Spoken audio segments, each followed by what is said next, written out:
Bienvenue dans Prière Inspirée. Pour commencer cette émission, je partage avec vous la pensée. Donc la pensée du jour. Chaque mardi, je vais partager avec vous une pensée en rapport avec la particularité d'un personnage biblique. Et aujourd'hui, on va partager ensemble le personnage biblique de cette semaine, dont on parle cette semaine, Élie. Et on trouve une de ses particularités dans 2 Rois au chapitre 1.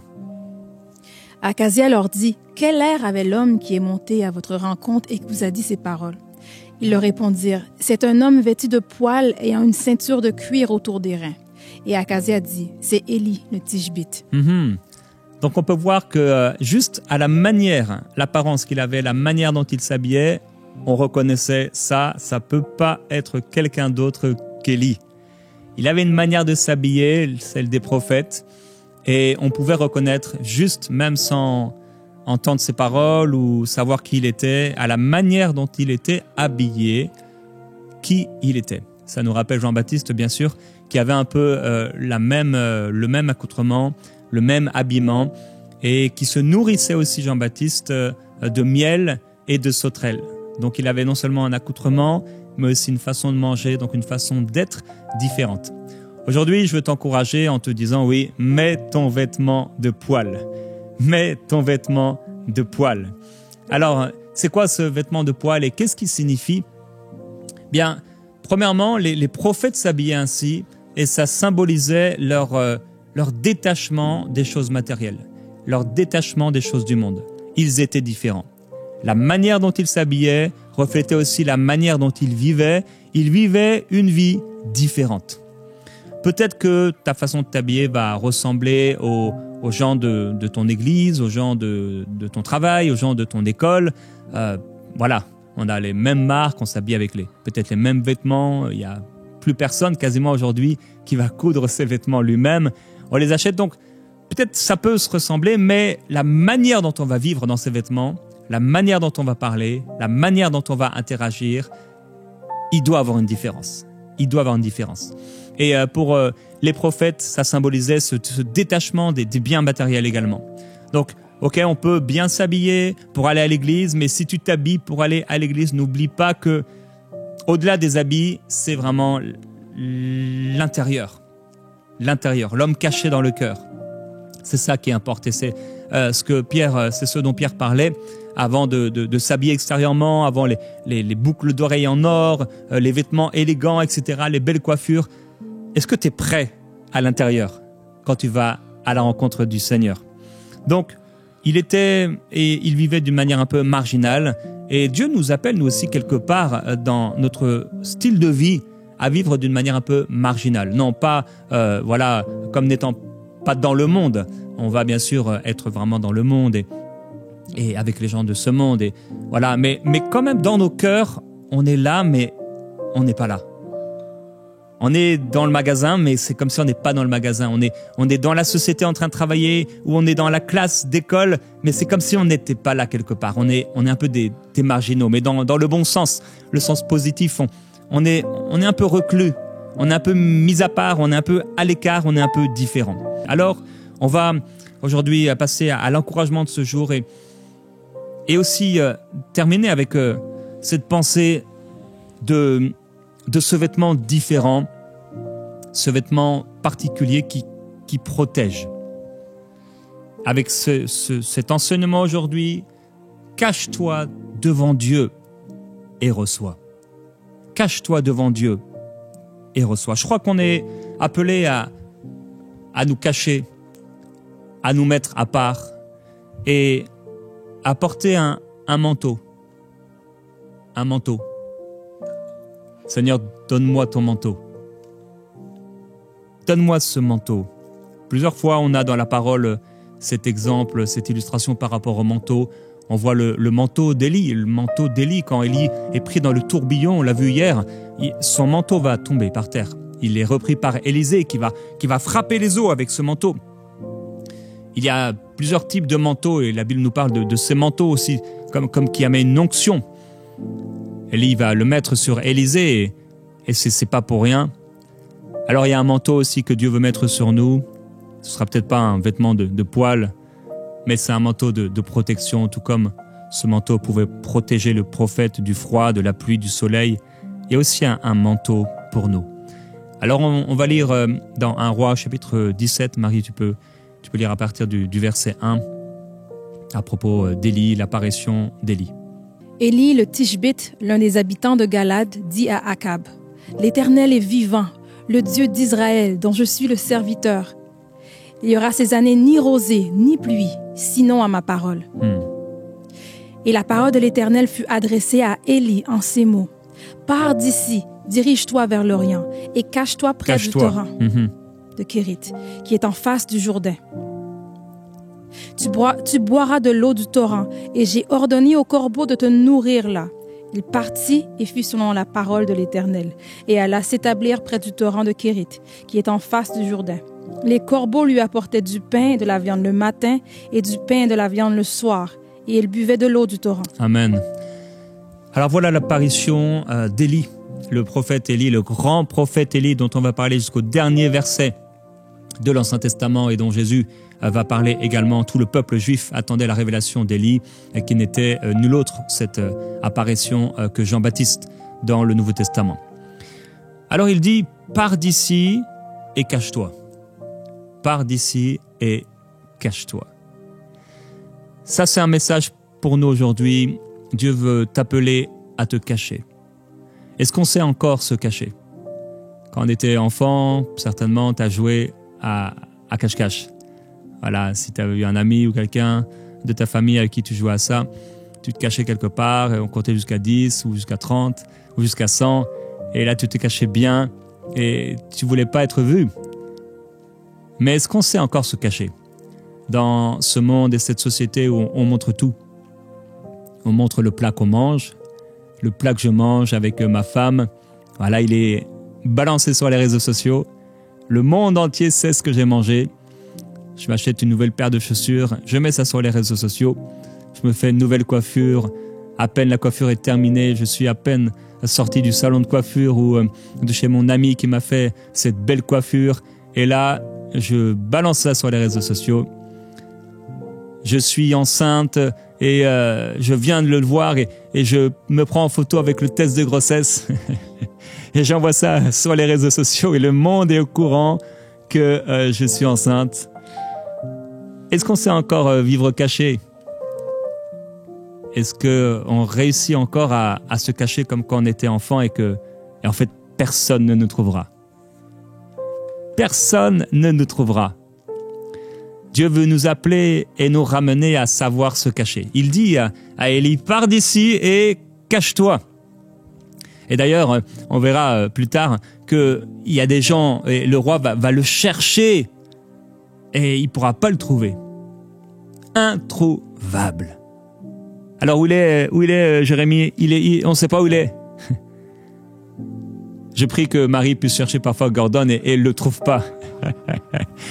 Parce qu'il est là dans sa chambre de prière, dans un lieu de prière, en train de prier. Bon, je ne parle pas du fait de partir la nuit et de ne pas revenir. Hein. Il faut nous tenir au courant. Ouais. Mais est-ce qu'on sait encore se cacher? C'est important de savoir se cacher. Être là et personne ne peut nous contacter. On a fermé le téléphone, on a éteint le téléphone, il est à côté et personne ne peut nous contacter. Introuvable. Introuvable. Dieu veut qu'on puisse revenir à ça parce que quand on est caché, déjà on ne peut pas être caché de Dieu, c'est pas pour nous cacher de Dieu. Je crois que le psalmiste dira, mais je peux aller dans le désert, tu es encore là, je peux aller en Orient ou en Occident, Seigneur, tu es là. Tu sais quand je me lève, tu sais quand je m'assieds, tu sais quand je me couche. Mes pensées ne te sont pas... Alors, tu connais toutes mes pensées. Donc, c'est pas pour se cacher de Dieu, mais c'est pour se cacher de tout le reste. De tout le reste. On a besoin de trouver cela, on a besoin de revenir à ça. Et dès le matin, je ne cesserai de vous t'encourager dès le matin à avoir ton temps avec Dieu. T'es caché. Tu vas bientôt prendre ta voiture, tu vas aller au travail, les klaxons, le bruit, etc., ou les enfants à t'occuper, et ça va être, tu sais que tu vas rentrer dans la journée, ça va être très rapide. Très, très rapide. Donc, j'ai besoin de me cacher. Cache-toi, il lui dit. Et au verset 1, il dit « L'Éternel est vivant, le Dieu d'Israël, devant qui je me tiens. » Devant qui je me tiens. Alors, devant qui je me tiens, ça voulait dire être au service de Dieu. Je t'encourage à te tenir devant Dieu. C'est intéressant, c'est la première fois qu'on parle de lui, qu'il apparaît, Élie. La première parole qu'il dit, l'Éternel est vivant, le Dieu d'Israël, devant qui je me tiens. C'est étonnant, parce que là, il ne se tient pas devant Dieu, il se tient devant Akab. Mais il dit que non, moi je ne me tiens pas devant toi, en fait Akab, je me tiens devant Dieu. Ça veut dire que même quand je suis sorti, une fois que je me suis caché avec Dieu, j'ai passé un temps avec Dieu, et que je viens dans le monde, au milieu du monde, dans ma société, mon entreprise, mon travail, peu importe, je suis encore devant Dieu. Je me tiens devant Dieu. Ça me rappelle Néhémie, quand il va se trouver devant le roi, et il a un fardeau pour Jérusalem, et il va faire une prière intérieure, rapide. Il pria, il se tient devant le roi, mais en fait, il se tient devant Dieu. Je prie qu'on puisse se tenir devant le Seigneur, même quand on est en train de se tenir devant les hommes. Tu es dans une discussion et tu n'oublies pas Dieu. Tu te tiens devant Dieu. Tu es dans quelque chose qui t'arrive dans la journée, tu te tiens devant Dieu. Il y a une question qui t'est posée, il y a un défi qui est là devant toi, tu te tiens devant Dieu. Il y a une voiture qui te fait une queue de poisson, quelqu'un qui te fait un bras d'honneur, tu te tiens devant Dieu.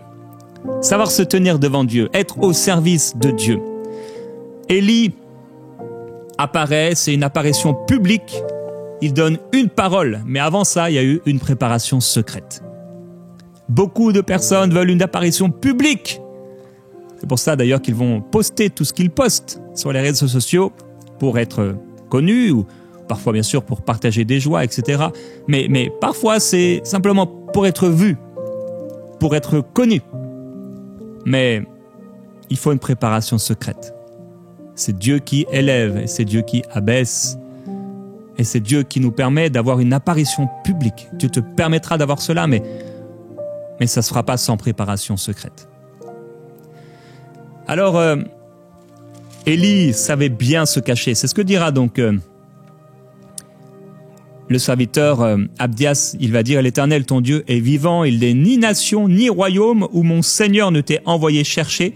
Et quand on disait que tu n'y étais pas, il faisait jurer le royaume et la nation que l'on ne t'avait pas trouvé. » Donc ça, c'est quand Abdias va retrouver Élie. Il va lui dire « Mais en fait, le roi t'a cherché partout. Et tu étais introuvable. Dans tous les royaumes, dans toutes les contrées, on t'a cherché. Mais c'est fou. Quand tu es caché par Dieu, personne ne peut te trouver. » Et c'est ce que je veux te dire aujourd'hui. Cache-toi devant Dieu et reçois. Quand tu te caches, l'ennemi ne peut pas te trouver. Le diable ne peut pas te trouver. Rien. La maladie ne peut pas te trouver. Quand tu es là caché dans le Seigneur. On doit se cacher et on doit recevoir. Il est allé se cacher donc près du torrent de Kérit, et là qu'est-ce qui s'est passé? C'est que les corbeaux lui ont donné à manger. On a parfois l'impression que de prier, on va perdre du temps, on va passer à côté d'opportunités, je dois travailler, je dois avoir de l'argent, etc. Certains vont choisir de travailler le dimanche matin parce qu'ils ont besoin d'argent.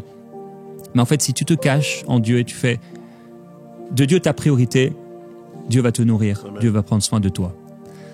Donc, il se cache, mais Dieu ne l'oublie pas. Il est nourri.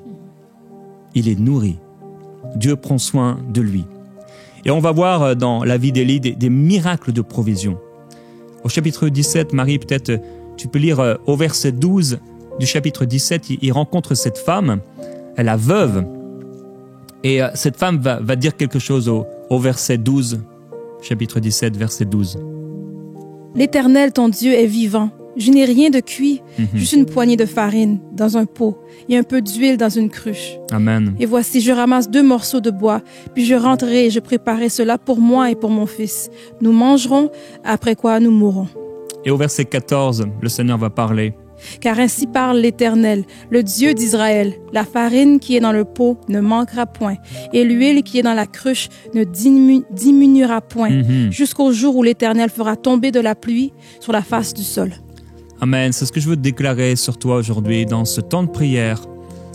Dieu ne t'oubliera pas. Et si tu te caches en Dieu, si tu restes dans la présence de Dieu, alors que tu as fait le choix aujourd'hui d'écouter cette émission, c'était pour passer un temps de prière, entrer en courage et te présenter devant Dieu. Aujourd'hui, tu es là devant le Seigneur et il te dit, cache-toi, cache-toi.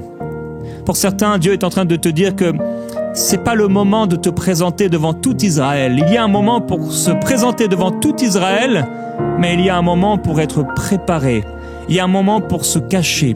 Et même quand Dieu te permettra d'être devant tout Israël, il y aura toujours des moments où tu auras besoin de te cacher comme Jésus-Christ, qui se cachait pour prier. Oh sabrataya baba baba yele seteka babaya. Dis-le Seigneur, Seigneur, je me cache. Je veux me cacher en toi.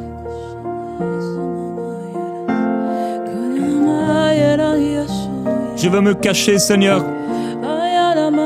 Je vais être juste avec toi. Seigneur, abrite-moi. Abrite-moi sous tes ailes. Couvre-moi, Seigneur. Protège-moi, Seigneur.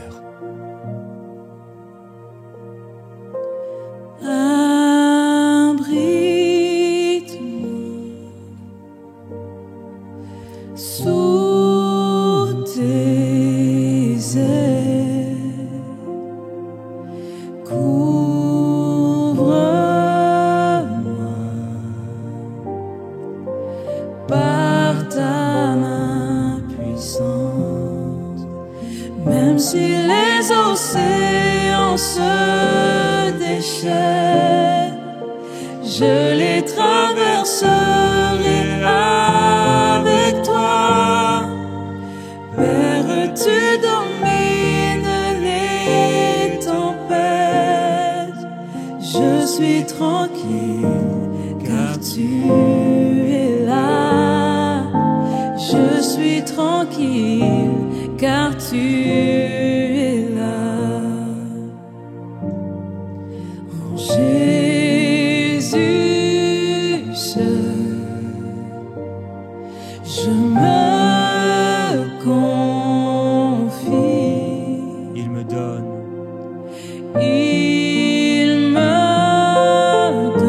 force, calme et puissance. Force, calme et Oui, puissance. chante-le, même si les océans, Même si les océans se je les déchaînent, traverserai avec toi. je les traverserai avec toi. Père, tu domines les tempêtes. Père, tu domines les Mais tempêtes. je suis tranquille car tu es là. Je suis tranquille car tu Oui, je suis es tranquille. là. Je suis tranquille car tu es là. Abrite-moi comme une prière, dis-le. Abrite-moi sous tes ailes. Couvre-moi par ta main puissante, même si les océans se déchaînent, je les traverserai avec toi. Père, tu domines les tempêtes. Je suis tranquille car tu es là. Je suis tranquille car tu es là. Alléluia. Seigneur, nous voulons nous cacher dans ta présence. Je veux me cacher. Je sais que si je suis caché en toi, l'ennemi ne peut pas me trouver. Je suis caché en Christ. Oui, Seigneur, tu m'as caché. Tu m'as couvert d'un vêtement, un vêtement de justice.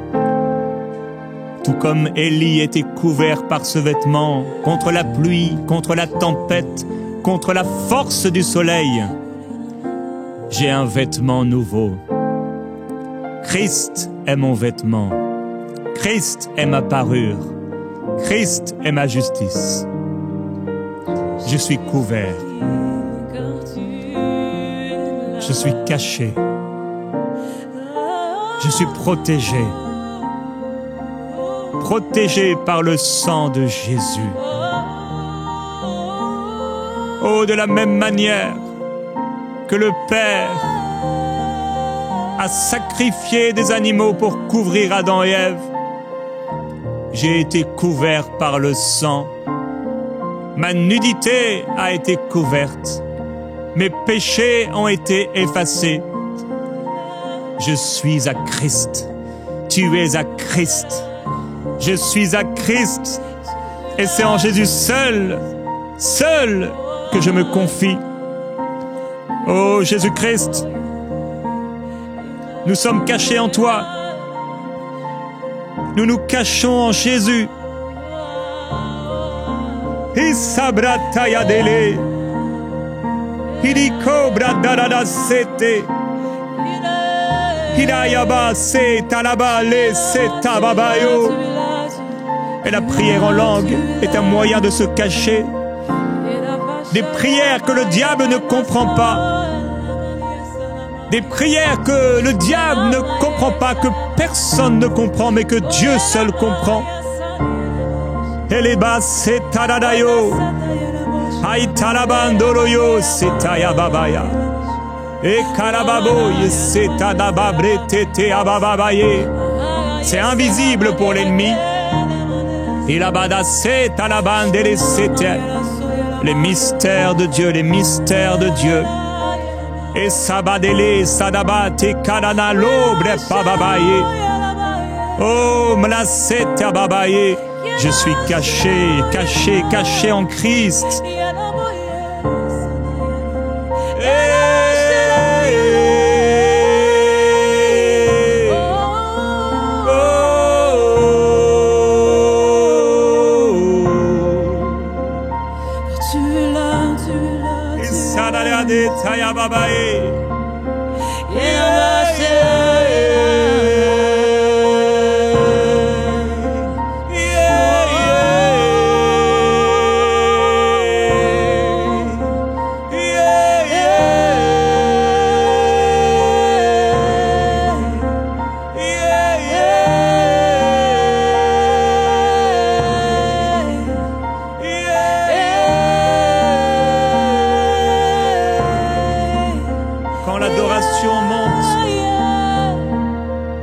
C'est comme une protection.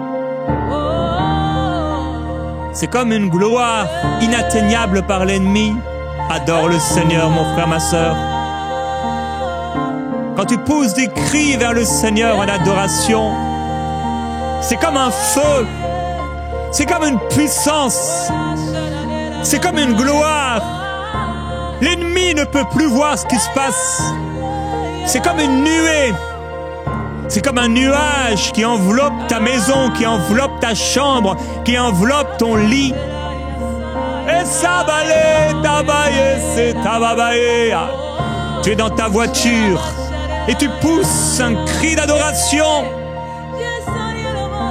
Tu es dans ta cuisine, accablé, fatigué, oppressé. Et ton esprit pousse un cri vers Dieu. Et sabale tayaboloya talababayebi. Et sabale tabale se tabaye tilababayeya. Et sabale tabaye se tayababe tiababaye titaya. Et quand tu te caches, et quand tu te caches, et quand tu te caches et que tu te confies en Dieu, le Seigneur envoie les corbeaux. Oh, les corbeaux sont des voleurs. Les corbeaux sont des rapaces voraces. Les corbeaux viennent voler et Dieu les utilise pour donner. Oh mon Dieu, l'ennemi ne sait pas que ce qu'il a conclu contre moi sera en ma faveur. Dieu transformera le mal en bien pour moi, car je suis caché en Dieu. Oh, le serpent d'airain. Dieu a pris le serpent d'airain, le serpent qui était là en Éden. Menteur, voleur, tricheur, Dieu le change en serpent d'airain de guérison. Christ sur la croix. Oh, ceux qui étaient venus contre moi par un chemin s'enfuiront par sept chemins, et je recevrai la bénédiction. Toutes les âmes forgées contre moi m'amèneront à être béni. Le mal sera transformé en bien. Et sabadele sataye tetaya. Les corbeaux me nourriront matin et soir. Et je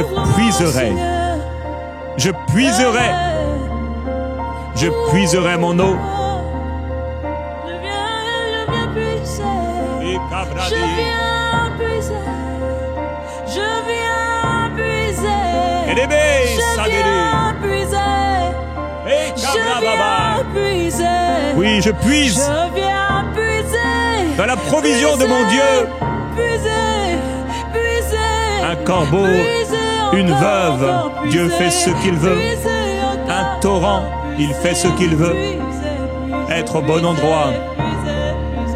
Je vais être au bon endroit, Seigneur. Je vais être au bon endroit pour puiser et me nourrir. Être caché et protégé. Alléluia.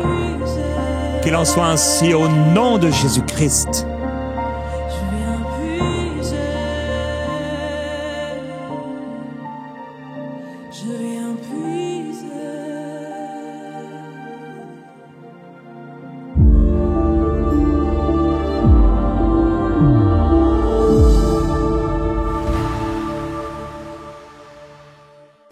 Chère famille des partenaires, récemment nous vous avons partagé des nouvelles exclusives et importantes.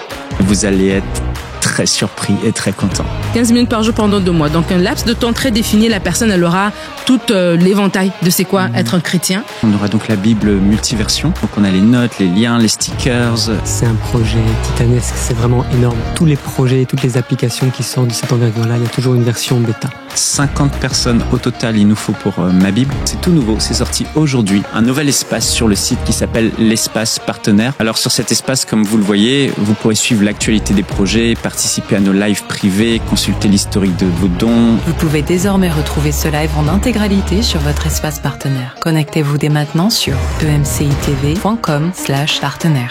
Merci pour votre précieux soutien.